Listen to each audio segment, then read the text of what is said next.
I'm delighted to say we get to chat to Eugene Amo-Dadzie on the podcast today, also known as the fastest accountant in the world. And he's out at the holding camp ahead of the World Athletics Championships, which will take place in Tokyo. And it's great to see you. Thank you for coming on.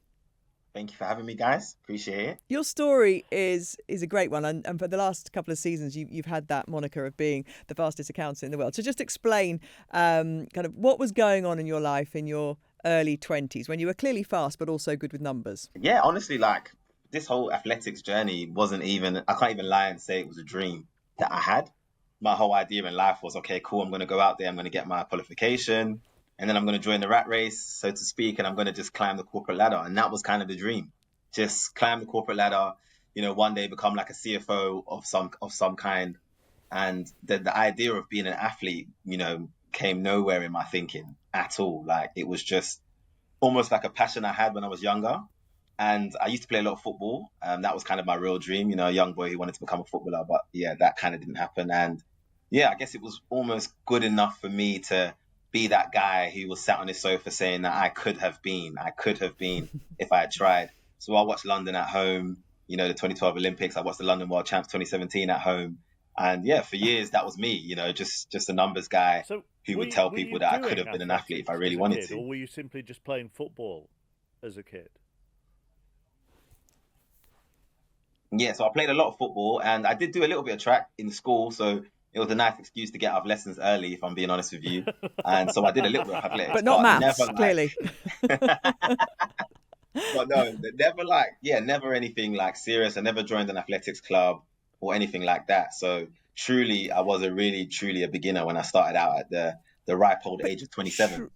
Truly naturally talented. And it was actually while you were playing football that somebody spotted you and said, man, you're so quick that you should, perhaps get rid of that ball and go and see how quick you can be in a straight line. Yeah, literally one of my good friends, because we play pre-season games. I was in a Saturday league and we played pre-season games and it was literally right next to this athletics track. And as we're going home, we literally see like a local track meet going on, like nothing international, anything like that. And we just sort of sat down to watch because I like track and field. So whether it's an Olympics or World Champs or whatever, I love it. So as we're sat there, he sort of just, and I mean, my friends for years, were teasing me like, if we had your talent, what we could have done with it.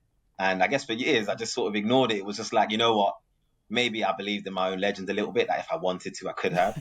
And he just asked me that question one more time. He was like, look, you've never done this. You're clearly fast. You've never really seen what this talent could be. Why don't you give it a go? So I remember just finding who became my first coach and saying, look, I want to try this track thing out. How do I do it? And he was like, okay, cool. Come down on a Tuesday night and we'll see what you got. But as a footballer, though, so what position did you Of course, up front. They used to just route one over the top. I'd run in behind. was that your? That was my thing. Who fit, and usually on the end of it, round the keeper, tap in. Like, do you know what I mean? Like, honestly, I'll be real. Like, nobody really could ever keep up with me on a football pitch.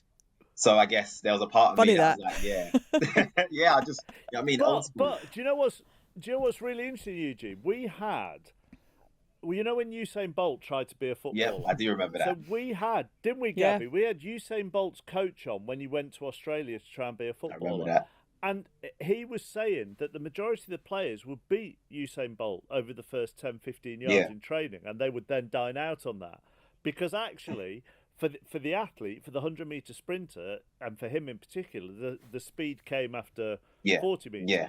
50 metres. Yeah, but this is why you see all these. But yours is right off it, isn't it? Yeah, no, my superpower has definitely been like, no footballer's ever beaten me. I mean, over any distance. And we see a lot of these like footballers running these times, and then it goes viral. And Alanga last season, there was one, wasn't there? This footballer, and I want to see a fancy matchup. So get your Anthony Alangas, get your Kylian Mbappe's, and let's put this debate to rest once and for all. Yes. Because as a footballer turned sprinter, sprints, like track speed is different. Like there are some quick footballers, and like me, like you probably could take a Kylian Mbappe or an Langa and make them into a pretty decent sprinter.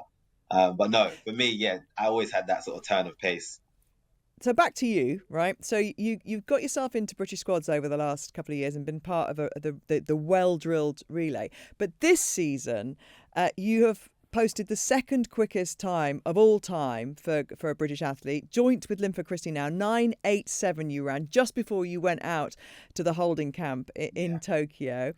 Legally wind assisted, that was just on the nose, wasn't it? And how much you could have. Yeah. When you got that time, and it wasn't a massive meet, so it's all kind of recorded on people's phones if you haven't seen it, and it's all very kind of looks a bit grainy, doesn't it?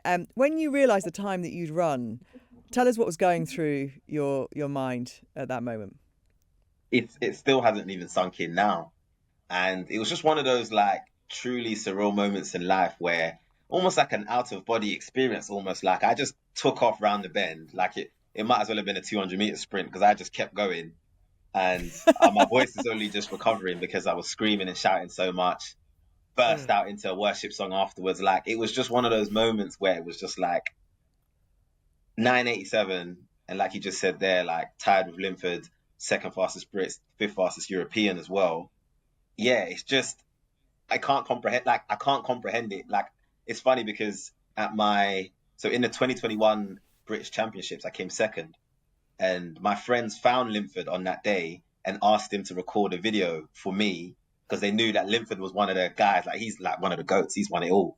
So they asked Linford if he could record a short video to play to me afterwards, and he was kind of just saying like, well done Eugene on your silver medal at the trials, I know how it is, and one day it will be your time. So it just felt like a crazy full circle moment 5 years after he left that message. I mean, I was 27 then, I'm 33 now, and I've equaled him, I've tied him as, and I'll never achieve, what he's achieved in the sport, but even just to have that little bit of like, it's just, it's insane. Is it actually as much that it's tied with him as the time that is exciting? I mean, you say he's 33, so you might be a little bit young for this, but I always think Linford Christie is one of the sports people that doesn't just transcend sport, transcends our culture, i.e., if you were fast in the 90s, or somebody tried to run a race and be fast, you'd immediately, who the bloody hell do you think you are, Linford Christie? And I think if somebody reaches that stage, they've transcended our culture. Yeah. So does it matter it's almost as much, I'm guessing, for you, that you're level with him as well as the time? Yeah, no, honestly, and that's exactly it. And I think I've been like I keep saying it alongside that fact because Linford achieved so much in the sport. So I think that's when, if you don't even know track and field, Linford Christie. So when you say that, it's almost like, oh my goodness. Like, so I think that's part of why even now I'm still struggling to compute that, what's just happened. My PB before that wasn't much slower than that. It was 9:93, so I've shifted it just over half a temp. Which and what you've done in just a few years of putting your mind to this sport, is there a bit of you that goes, what could I have done if I'd, it's a good question. Earlier? Like, there's an uncle of mine who literally like berates and lambasts my parents for not pushing me into it when I was younger. It's like, oh my goodness, I'm with your uncle. And I'm like, everything happened the way it was meant to happen. Like, I look at it very much like, thank God that I qualified as a chartered accountant. So I've always got that. Like, when my races run in track, I've always got that as something that I can do until I'm grey and old. And look, who knows? I might have been one of those young stars who mentally wasn't able to handle that kind of success and that kind of, you know what I mean? So I almost look at it as like, you know what? I'm happy it happened this way because I feel like God uses like the most ordinary things and people to do ridiculous things. And it's almost like this guy was doing a 9-to-5 in a swivel chair with his accountants and his spreadsheets. That guy has now gone on to do that. And I think that's the thing that really captures imagination. I love that. When I first heard that you were an accountant a few years ago, in my head, cynically, I thought, some agent has kind of manipulated this story. This guy once did a 2-month course in accountancy, and they're trying to kind of spin him as this. And then when I started kind of doing it, I thought, no, he really could do my accounts. I mean, you've studied hard. We'll be asking for a discount for Eugene in a minute. I'm tired because see what's coming. But I know a lot of athletes, have to hustle and to make a living, and they have to do jobs and they have to do other things until they get to a stage where they're earning, proper fees from races and stuff. So, you look at what's happened recently. We've done it on the podcast with Grand Slam track, and athletes actually very few earn a proper living and get the recognition for what they do, and how hard it is to be an athlete. So tell us a little bit about that transition for you, devoting your body and your life to the sport, and how tough that has been. That's been probably the biggest adjustment, because I always have to bring up my wife in this, because she married an accountant, just a boring, like square, like, she knew what she was getting with an accountant, And then all of a sudden, like, I went full-time track last April. All of a sudden, she's thrust into this completely new world and she's not even the type of wag that she wanted to be, She wanted, if you're a footballer's wife, maybe it's a bit more glamorous, but being an athlete's wife it's different. Track and field is different.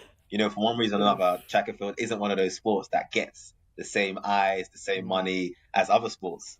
So it's been a massive transition for me, because my life was built, I've got 2 young children as well. So, going off on training camps for 4 weeks at a time and stuff like that, and trusting my missus to keep everything going at home. Yeah, that's been a big change in all of this. But I almost felt like, I'm like, being an accountant, I choose the safe route, very pragmatic, very practical. But this was the one thing where I felt like I had to come out of that comfort zone and take that leap, because I don't want to be like a what if person. Like, what could I have done if I tried? So, thankfully, being in a world-class program, shout out to the national lottery players, and obviously my Nike contract as well, that's given me an opportunity to step into this full-time. So I felt like I had to take it. But it's been a huge adjustment, because, I'm just used to like that same. And being an athlete is not that. Much more precarious. So how do you view going into this then, into the World Championships? Because the cliche would be to go, well, you've come to it late, and you were never expecting this in your life, so just go along for the ride and enjoy it. But I think that would belie your talent and determination. Yeah, and I think I've gone through a transition in my mindset, because it sort of started out as, hey guys, I'm just this accountant, and I'm just happy to be here. But then it's like you go to your first World Championships and you're a whisker away from making the final, and you finish 10th in the world, and then you run, the time I've just run. It's almost like I can't even say that anymore. Like, I'm amongst the best sprinters in the world this year. I think I'm ranked 10th in the world this year on my time I've just run. So I'm absolutely almost like, you know what? Actually, it's going to be quite like, you're going to have an accountant with other guys on the same leg as me quaking, because they're like, oh my goodness, like the accountant's about to whip us. So I'm very much like feeling really confident. Eugene, it's hardly like being overtaken by a fridge in the London Marathon, is it? I mean, don't be playing yourself down. Yeah, and really embrace it and enjoy it, because, some athletes spend their whole lives from the age of 16 devoting themselves to their sport and miss out on World Championships because injury comes at unfortunate times. So, you never know, do you, when you're going to get your opportunities. And I think it's absolutely fantastic. Yeah, no, honestly, like, it's just like, for me now, it's the biggest thing for me now in all of this is like just consistently, like, and just constantly showing people, like, listen, what is possible. You know what I mean? If we dare to step out in these things.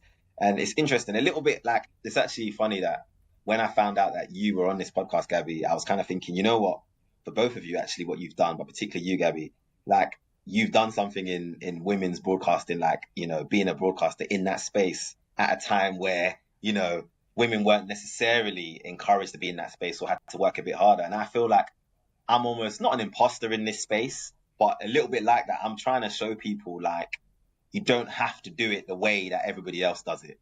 You kind of that's very generous of you. Uniquely great about you, whatever your USP is. And mine just happens to be the fact that I'm coming from the corporate background, I'm an accountant.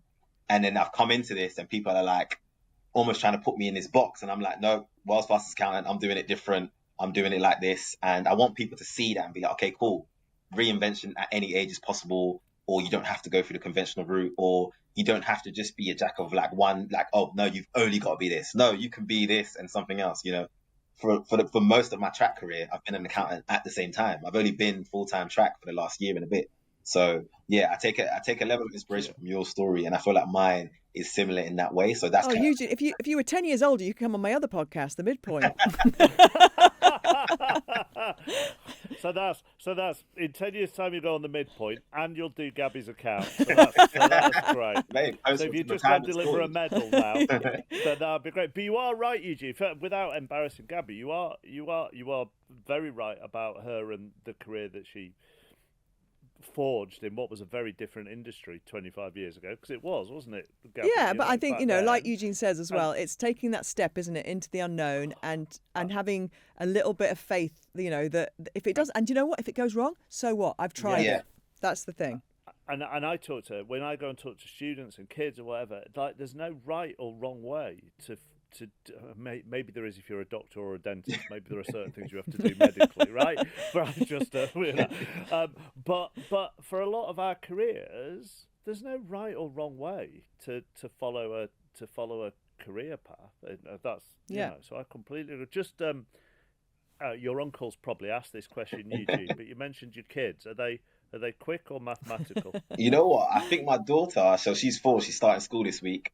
I feel like she's got something. I've been watching her and she looks like she's got something. I'm like, we might need to start applying some subtle pressure here, because she seems very athletic, very flexible. So I'm thinking, I might have a little golden goose here. You know what I mean? So I'm rubbing my hands together.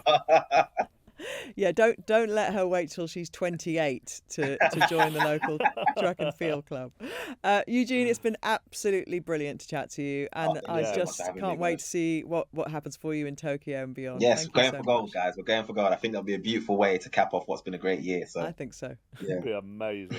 Lovely to talk to you. Thanks, Mark. Thanks, Gabby. The Sports Agents with Gabby Logan and Mark Chapman.